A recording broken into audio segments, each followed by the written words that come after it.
What does it take to change the destiny of a nation? Is it wealth, political power, or military force? Or can a single voice filled with truth and fearlessness stir the soul of a sleeping nation and make the world listen? Let me take you back to 1863, to the city of Calcutta in British-ruled India, where a boy named Narendranath Datta was born. You may know him as Swami Vivekananda, but before he became a monk and a symbol of Indian spirituality, he was a curious, questioning, brilliant young mind. From an early age, Naren was different. He was athletic, artistic, deeply intellectual, and restless in his search for meaning. He devoured books, mastered music, and challenged convention. But one question haunted him. Have you seen God? He asked this to priests, scholars, and mystics, but no one gave him a satisfying answer, until he met a temple priest named Sri Ramakrishna at Dakshineswar. This meeting changed his life. Ramakrishna didn't speak like others. He didn't claim to know God. He claimed to experience him. And when Naren asked him the same question, Ramakrishna answered without hesitation, "Yes,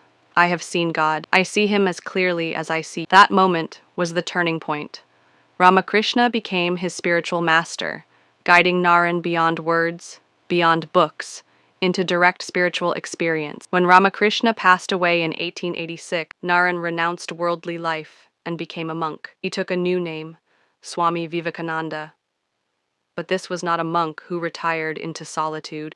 He walked. He wandered across India, barefoot, sleeping under the stars, observing the beauty and the suffering of the land. He saw grandeur in temples, but misery in the faces of the poor.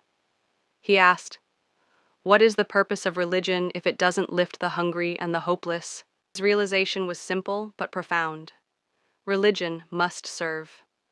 God lives in the poor, the sick, the forgotten. To serve man is to serve God. With this fire in his heart, he looked beyond India. In 1893, at the age of 30, he sailed for America to represent Hinduism at the Parliament of the World's Religions in Chicago. He had no formal invitation, little money, no support, but he had faith. On September 11th, 1893, he stood before a crowd of thousands in foreign clothes with a calm yet radiant presence. He stepped up to the podium, paused, and said, "Sisters and brothers of America." That one phrase created a moment of magic.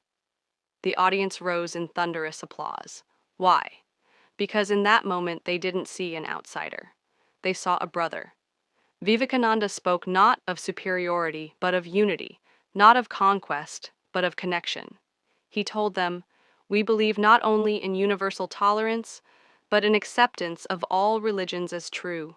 He introduced the West to India, not as a land of mystics or misery, but as a fountain of deep ancient wisdom.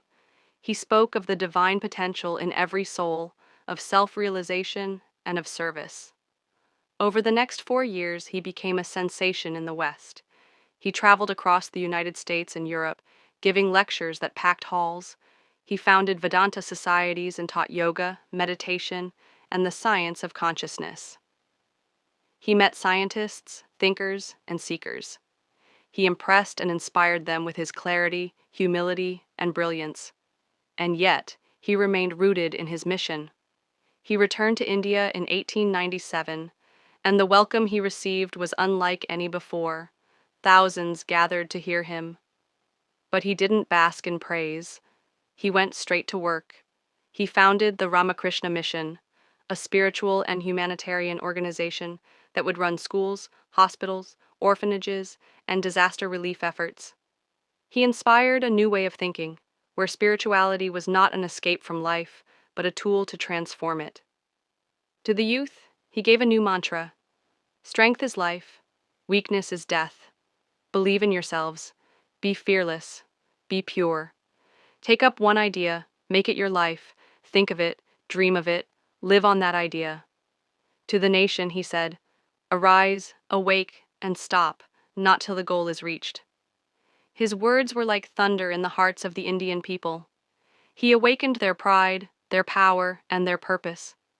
Even in his final years, Vivekananda worked tirelessly, writing, teaching, building institutions.